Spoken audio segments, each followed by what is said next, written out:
itinitimbang na ng kampo po ni Senator Bato de la Rosa ang mga panukala na pansamantala niyang ihinto ang pagtanggap ng kanyang sweldo at mga allowance habang patuloy siyang lumiliban sa Senado.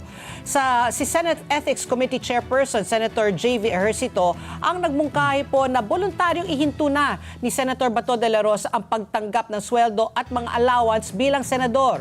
Mas mabuti anya na gawin ito ni Senator Bato dahil mas matagal at matrabaho kung amyandahan pa ang Senate rules.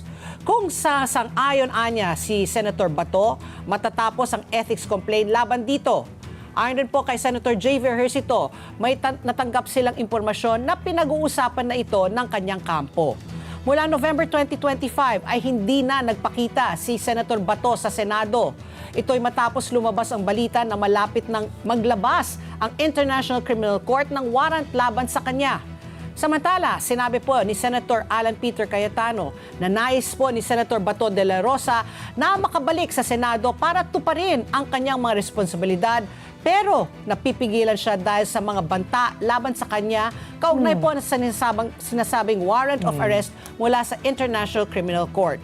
Ayon rin po kay Senator Cayetano, nais ng buong minorya ng Senado na bumalik si Senator Bato at dumalo sa mga sesyon, pero hindi anya matiyak ng pamahalaan ang proteksyon ng mga karapatan nito kung mayroon ngang talagang warrant laban sa kanya. O again, another Remulla. Si Secretary Boying Remulla naman ang nagsabi na may warrant of arrest na. Kaya nagtago si Senator Bato.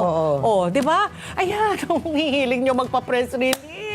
Kaya di ba? So you cannot blame also Senator Bato. But ako, personally, kung ako si Senator Bato, ano na lang, delikadesa. Di ba? Huwag ka na lang kumuha ng iyong sweldo. Anyway, you're still a senator by title. Di ba? Para na lang hindi ka mapintasan.